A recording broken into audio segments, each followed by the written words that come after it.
In the previous video we made sentences with who. So who, evaru, simple present tense model number 2. So evaru, so evaru బయటికి వెళ్తారు, who goes outside, ఎవరు నా మాట వింటారు, who listens to me, ఎవరు నీతో వస్తారు, who comes with you, ఎవరు వాళ్ళతో వెళ్తారు, who goes with them.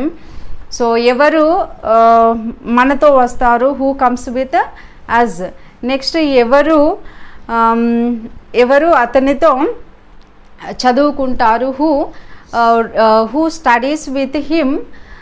So who does come and studies with him. So ఎవరు ఆమెతో షాపింగ్కి వెళ్తారు, who goes with her for shopping. So ఎవరు పెట్ ఎనిమల్ని బయటకి తీసుకెళ్తారు, who takes pet animal outside. In this way we made the sentences with who.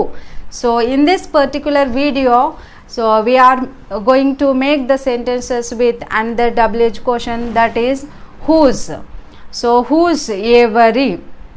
So ఎవరి videos మనం చూస్తాము, whose videos do we watch. ఎవరి పనులు ఎవరి పనులు నేను చేస్తాను, whose works do I do. Next ఎవరి సెషన్స్ మనము వింటాము, whose sessions do we listen to. Next ఎవరి బుక్స్ నువ్వు బారో చేస్తావు, whose books do you borrow. Next ఎవరి వీడియోస్ వాళ్ళు అప్లోడ్ చేస్తారు, whose videos do they upload. ఎవరి ఛానల్ వాళ్ళు సబ్స్క్రైబ్ చేస్తారు, whose channel do they subscribe. ఎవరి వస్తువులు అతను యూజ్ చేస్తాడు, whose things does he use. Next next ఎవరి ఎగ్జామ్ ఆమె రాస్తుంది, whose exam does she write. So next ఎవరి మాటలు ఎలిఫెంట్ వింటుంది, whose words does elephant listen to. In this way we have the sentences in simple present tense. Now look at these sentences. Whose exam papers do I correct. నేను ఎవరి exams papers correction చేస్తాను, చేశాను కాదు, చేస్తాను.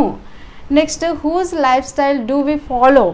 ఎవరి life style మనం follow అవుతాము, అయ్యాము, నో అవుతాము. So whose blessings do you take on your birthday. So నీ బర్త్డే రోజు ఎవరి బ్లెస్సింగ్స్ నువ్వు తీసుకుంటావు. Next whose problems do they solve. whose problems do they solve. ఎవరి ప్రాబ్లమ్స్ వాళ్ళు సాల్వ్ చేస్తారు. Next whose bike does he repair. ఎవరి bike అతను రిపేర్ చేస్తాడు. Next whose works does she do. whose works ఎవరి పనులు ఆమె చేస్తుంది. Next whose voice does cow recognize. ఎవరి వాయిస్ ఆవు గుర్తుపడుతుంది. Okay, yeah, these are the sentences. I made the sentences with all the subjects I, we, you, they, he, she, it. As you know, see, we use do for I, we, you, they. Next does, he, she, it. Here you see, so pure form of action verb, basic form of action verb, otherwise we call it as V1. See, correct, it's a V1. Follow, V1. Take, V1 action verb, basic pure form of action verb. Solve, repair, do, recognize.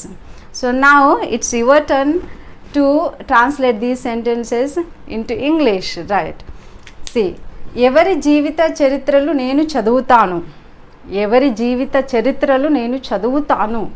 So ఎవరి పుస్తకాలు మేము కొంటాం, ఎవరి videos నువ్వు download చేస్తావు. Next sentence, ఎవరి సమయం వాళ్ళు వృధా చేస్తారు. నెక్స్ట్ ఎవరి బరువు బాధ్యతలు తండ్రి మోస్తాడు. సో ఎవరి మాటలు ప్రకృతి వింటది. Okay, these are very beautiful questions. you make your own sentences and practice well. Yes, I hope it is clear to you. Thank you so much.